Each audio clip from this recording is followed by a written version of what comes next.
Hello and welcome to The List Makers. I'm Dave. And I'm Rob.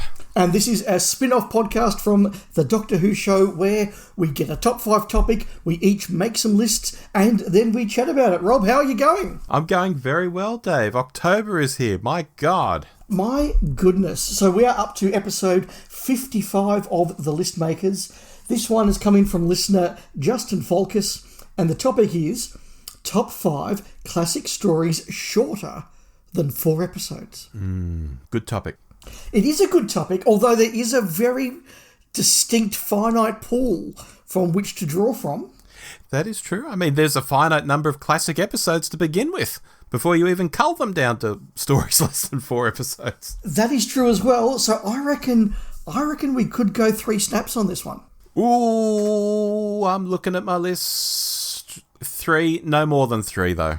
Interesting. I do suspect that there are a couple that you will have I definitely won't. So yes, 3 is probably a ceiling. Yeah, there's 2 on my list. I'm thinking Dave hates these. No, he won't have those. Oh, fantastic. Well, look, that's enough. That's enough preamble. Let's make our lists. And this month, Rob, it is my turn to go first, so I shall. Okay. Number 5, I've gone with The Sontaran Experiment. The only Tom Baker that is eligible on the list, but I think it is very, very worthy. Is this the particularly meaty or classic story? No, it's not. And hence I've only got it at number 5, but it's a good adventure. It's well shot. It's got a good villain. It's got a very good central premise. Good guest cast. It gets in, it tells a cool story, and it gets out. It uses that 2-episode premise really, really well. I can watch it again and again and enjoy it. I think it's a worthy number 5 to start off my list. Very good. Number 4, this is one that you probably won't have on your list, Rob, although you might surprise me. And it's a story that has perhaps tumbled more than almost any other story in the classic series over the last couple of decades. Started off as quite popular and now almost dismissed. But I like it.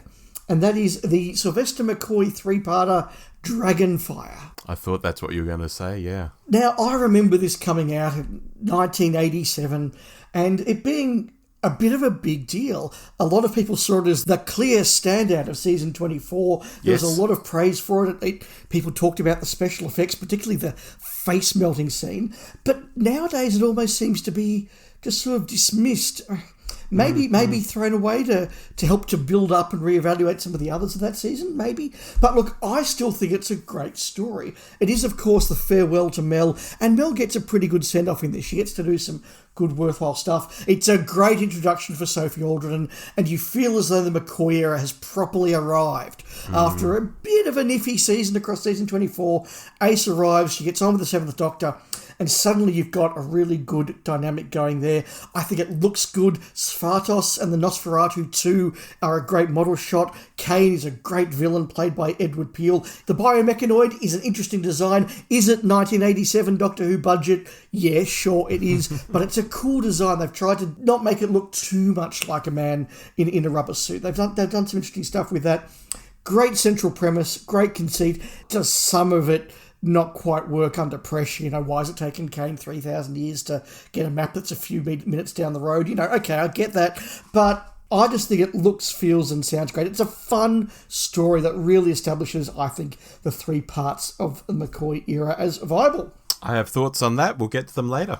Fantastic, because I'm going to move into my top 3 now. Number 3, the shortest of all Doctor Who stories, I have picked Mission to the Unknown. Now, this is a really interesting experiment. It's a 1-episode story, self-contained, but a prequel to a bigger story to come. Doesn't have any of the regular characters in it, but it is a wonderful classic Terry Nation Dalek adventure of the sort that I absolutely love. We get introduced to the crew. They're in desperate straits. We've got Daleks, we've got an evil, wicked alien jungle, we've got the Varga plants just adding an extra threat and people having to kill each other because they've been infected, and then it all sort of almost feels like it's come to nothing because the Daleks discover them and they can't get their message to Earth, and what's going to happen now? It's a really good, fun adventure, 25 minutes, in out bang, and it sets up the viewer for something that's going to come down across the road, but I think it's a really strong 1-parter. Excellent. No surprise to you, Rob, I suspect that I'm sticking with the Hartnell era for number 2, and I'm going with The Rescue. Long-term listeners of the Doctor Who show will know I bloody adore The Rescue. This is just pure distilled Hartnell, and I love it for that. It is a chance for Hartnell to show off everything he can do in the role. He's clever, he's witty, he's caring, he's strong. Those final scenes where he has to confront Bennett in the Palace of Justice, and he's there and he's in command. The Doctor is absolutely in command. He's put it all together in a way that no one else has, and he's called out the wickedness of Bennett. And then the moment of, I've just revealed to the mass murderer, I know exactly who he is, and there's nothing I can do physically to stop him. Oops. And then you get everything that goes from there. But you get those wonderful scenes with Vicky, whether it's Vicky and Barbara or Vicky and Kerquillian or Vicky and the Doctor. They're really good scenes. Nice little model effects of the spaceship there. Kerquillian is a really interesting idea because it is actually a man in a rubber suit, but it is using that psychological terror to try and keep Vicky at bay. It's got a nice little twist at the end. This, again, it's a perfect use of a 60s 2-part format. It's quintessential Hartnell. I love it. Very good. What's your number 1? What can beat it, Rob? What can beat it? What can beat it? Well, I'm going all the way to the other end of the classic series for my number 1, and that is Survival. My favourite story of the McCoy era, a contender for my favourite of the 1980s. This, again, uses the 3-part format really, really well, but I just think it's a really strong adventure showing what the hell Doctor Who can do by season 26. Very fair. It looks fantastic. The way they turn a quarry into an alien world with the pink skies, the moon, the fires on the water, the weird vegetation. It just takes the cliche of the Doctor Who quarry and does something else with it. It's grim and gritty. It's nasty, but not in a horrible sort of masochistic way. It's just nasty in an edgy sort of adventure way, and it uses the suburban setting, the alien setting world to do that in different ways. Again, a really strong cast. Anthony Ainley, I think, in probably his best performance. He works well with McCoy. He works well subdued. There's real ideas in this story. It's got themes and a thematic structure that very few other Doctor Who's have at that level. It's Doctor Who coming home. I've been to many of the locations that this was filmed. Not the quarry, I'll say, but all the other ones around Perryvale, and they still look the same as they did 30 years ago. Look, I just think this is a wonderful story. It's peak McCoy, peak Ace, peak McCoy era, peak 80s. It's Doctor Who going out on a high with a lovely speech, but it uses the 3-part format to just distill again that all that down to what might have been a flabby 4-parter is a perfectly taunt 3-parter, taunt like a cheetah person. And that's my list, Rob. Wow, Dave. What a great list. I can say we have 2 snaps. 2 snaps. Is it? Oh, I don't know what it's going to be, actually. I think I know a couple of yours that aren't on my list, but hey, why are we just speculating when you could make your list right now? Let me rattle through very quick. In at number 5, I've got Black Orchid. This will be controversial for some, but I really like Black Orchid. I've said on the show before, when you have this 1920s kind of young Doctor, why on earth we're not putting him more in the 1920s, I have no idea. So the era's right. The story feels interesting. They're not shoehorning in, an alien crash landed in the backyard and it's killing the local aristocracy. It's much more grounded than that. It's realistic. It feels right for the length. It's not genius by any stretch. I'm not making that argument, but it's way better than some people make out. So it gets number 5 for me. In at number 4, I've got the Sontaran Experiment. And Yay. I really like this one too, Dave. It's almost a forgotten story. Some people don't even think of Tom's era as having a 2-parter in it, but there it is. Sure, it's a bit of a runaround. I've compared it before to that fan film I made back in 1988 where you land in a spot and there's a baddie lurking and you run around a bit and you trick them and you escape. That's what we did in our fan film as well. But it's fine. It's Tom. It's a Sontaran, and Harry and Sarah are great. It's on location. It doesn't outstay its welcome, which I think is one of your points too. It's absolutely got to be on the list. In at number 3, I've got Revelation of the Daleks. Oh, You love my cheats, Dave, but, it's a cheat given the runtime, but it's absolutely in the annals of Doctor Who history as being a 2-part story. Yes, so I'm fair enough. running with it. The first time I saw it as a young person, I really had no idea what half of it was trying to do, and I thought the DJ was just bizarre and the story was making Doctor Who look bad, and you just couldn't have that because I was a very serious young fan. But as I got older, I realised, okay, they're doing this, and this bit means that, and that's rather witty, and it's still really strange. I enjoy it a lot. In at number 2, I've got The Rescue. We do sometimes talk about good stories to introduce people to Doctor Who or a certain doctor or whatever. I think this is an excellent entree into the Hartnell era, or maybe even black and white Doctor Who in general. Because it's short, it's easy to digest. It's not like, hey, I want you to slog through 7 episodes of the Daleks. We'll see if we're still friends at the end of it. This is quick, it's easy, the story's straightforward. Ian and Barbara are still there, so you've still got the early Doctor Who vibe, but you've also got Vicky joining, and she's a breath of fresh air. There's a lot to like. You've covered it as well here yourself and said some great stuff about it. I really recommend this one too. I find it never gets spoken about enough. Mm-hmm. And finally, at number 1, I've got Ghostlight. And I started with a controversial one, so let me end with one. There's half a dozen 3-parters in the McCoy era when you look at it, just in his era alone. Yep. But I went with this one because of the ambition. To me, every now and then, a Doctor Who story pops up, and you think, where on earth did that come from? And this is one of those stories. It does things which, as a kid, I would sort of ask myself, hey, are you allowed to do that in Doctor Who? That seems a bit weird. Of course, at that age, I just hadn't consumed enough sci-fi and fantasy to sort of, see what sci-fi and fantasy could be, and by association, what Doctor Who could be. But that thought still even sticks with me to this day. When I rewatch it, I think, oh, gosh, that's so different. So those concepts, the ambition, as I say, and just for saying to the audience, hey, f*** you all, this is Doctor Who now. I think this is great. So Ghostlight in at number 1. Let's discuss. Rob.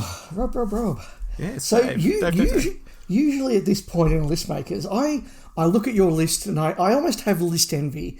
And I go, I could have had a few of those on my list, and I get why Rob's put them all there.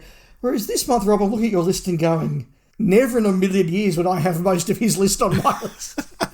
This is one of our most different sets of lists. And that's cool. That's a cool thing. Yeah. But we did have some snaps. I think Rescue and Sontaran Experiment are very solid. We agree on those. No, absolutely. I think that to make that point first, yes, they are both really good introductions to their respective eras, really just good little character pieces, and both with really strong TARDIS teams as well. Yes, very important. Now, when you brought up Dragonfire, I said I'll have more to say when we get to the discussion, so let me throw that out quickly. Yes. I think it's because when we got to Dragonfire, we got Sophie Aldred, and people just went gaga for her. Partly that's to do with the fact people weren't gelling with Bonnie Langford, and partly it's to do with Sophie Aldred was just really cool when she came along. And so I think people went gaga for it because it was the introduction of Sophie. It was, to them, the best story in the season. As we got another 2 seasons of Sylvester, I think people's minds started to change a bit, but they still had a real fondness for it because they had fallen in love with Sophie by the time she was in another couple of seasons. And that was her debut story, so it still had that cachet. But then I think over time, and particularly as people would come to Doctor Who in a non-linear way, someone who wasn't even born when those shows were being made, and they come along and watch the DVDs or something, and maybe watch them all out of order, they don't see it in the same way. So I think the real love for that episode was just simply because of where it fell in the timeline of Doctor Who, whereas, as I say, watching it in a non-linear way, you might not think it's great at all. Yeah, look, I think there's a lot of truth to that. I think definitely those first 3 season 24 stories were not well regarded when they came out. I think people have learned to appreciate what Paradise Towers is trying to do, even if it doesn't always succeed. I think that as those of us who saw Delta and the Bannerman at the time have aged and learned to appreciate it, it has sort of found its little place in people's hearts. Whether they think it's a good story or just a fun story is, up to individual taste, but that has sort of grown on them. But certainly at the time, those first 3 were quite dismissed, and Dragonfire was a very good traditional Doctor Who, in inverted commas. And so I've got a lot of ticks, and maybe that has faded. And maybe as the impact of Sophie Aldred Ace has faded over the years as well, you're right, it has lost that. But I still put it on, I still just enjoy it for what it is. And when I was putting together this list, I suspect, like you, I did appreciate that there are, as you say, half a dozen three-parters in the McCoy era, so it is going to be naturally mined for stories for a list like this. I looked at them all, and the Happiness Patrol competed, but I think I've got a few... I don't dislike the Happiness Patrol, I quite like the Happiness Patrol, but I just don't enjoy it as much as I just enjoy Dragonfire. So that's what made the cut. That's fair. When I threw out my Colin Baker story, there was a bit of a reaction from you. Do you want to go back now and maybe put Vengeance on Varos in your list or something like that, now that you're thinking of Collins as two-parters? Yeah, look, I did have a moment when I was putting them together of going, well, it is a two-parter, and then I thought, it feels like a bit of a cheat, so I'll leave it to Rob. Well, I'm glad I came through. Maybe not with the same story, but with the idea. Yeah, no, look, I think I appreciate what you've done there, and it is a fun little topic to have. I did actually sit there and think, well, if we're going to really push the cheat boat out, I could have had Resurrection of the Daleks, because that technically was broadcast as a two-parter, although both of them, Revelation and Resurrection, I think have only ever been broadcast here, certainly on free-to-air TV, as four-parters. Yes, I think that's probably true. And it's funny that my biggest memory of watching Resurrection of the Daleks on first broadcast, when I must have been about 4 or 5, is the fake episode 1 cliffhanger. The build-up, everything's been taken over, the spaceship's been invaded, they want to get the prisoner. Who's the prisoner? What's the prisoner? Then they kill everybody, and Lyndon has that moment, release Davros. Whee! And just as a kid, you go, oh my God! Great cliffhanger. It's a shame that it's not in the real thing. No, look, I don't like Revelation of the Daleks, whether it's 2 parts, 4 parts, or 73 parts. So you tune in there to get a story I really dislike on your list. So good on you, fair enough. Thank you. I had Black Orchid. Now, Dave, you are a fan of Brideshead Revisited. I don't know why you can't get behind this 1920s thing. Look, I will say that of the 3 Davo two-parters, it is the one that I like the most, which isn't saying something, because I think Awakening and King's Demons are terrible. Look, I think that I get what you're saying. I think it's a fun little story. I think that it does make use of the Fifth Doctor really, really well. I think that the rest of the TARDIS crew struggles in this one because, particularly Nissa and Adric, they spend a large part of the story going, what's this? What's this? How does that work? Why is this here? And that sort of... I'm eating some chicken. Yeah, that's true. It's probably the story, though, where Tegan first starts to actually become a proper companion. As in somebody who's not just, will you just bloody get me home? And just like, hey, I'm going to enjoy this adventure, which is nice. You know who really doesn't like Black Orchid, though? Who? Peter Davison. Is that right? Wow. It's actually one of my favourite DVD commentaries because it's just 45 minutes of Davo absolutely smashing this script and basically saying at length how much he hates Terence Dudley, which is quite funny. And if you haven't listened to that DVD commentary, I strongly encourage you to. It is really, really fun because Davo just gives it both barrels, which is... Surely he likes it, though, when he bowls that guy out in the cricket match and it's not done with camera trickery. He has full Davo smug. That wasn't a camera trick. I really did that. But when it's about the script, not him, he's pretty negative. Sure. Look, these have been very personal lists, Rob. Yeah, I think so. But that's what they're meant to be. That's what they're meant to be, and they're very different. And look, I haven't commented on Ghostlight. I'll simply will go to my go-to comment on Ghostlight, which is that I wish I liked it the way that other people do. I've tried to like it the way the other people do. I watch part 1 and think, this is it! I'm finally liking it like other people do. Then part 2 starts to go, no, I just can't, something doesn't resonate with me, and that's sad. Yeah, well, for me, the big word there is ambition. It's on my list because of the ambition. That's very fair. Yeah. Rob, we have talked at length about this one. We've got very excited about this one, but it is time to delve into Turlo's Hat of Rassilon and get our topic for next month, which is top 5 living Doctor Who people you'd like to have on a convention panel. Oh, living. They've got to be living. Okay. They've got to be living. I suspect that there's one in the Hat of Rassilon with not living. Okay. But that's not our topic next month. Next month is living. So we'll be talking about who would like to have on a convention panel. But until then, I've been Dave. I've been Rob. And we've made some lists. We'll do more next month. Bye-bye. Goodbye.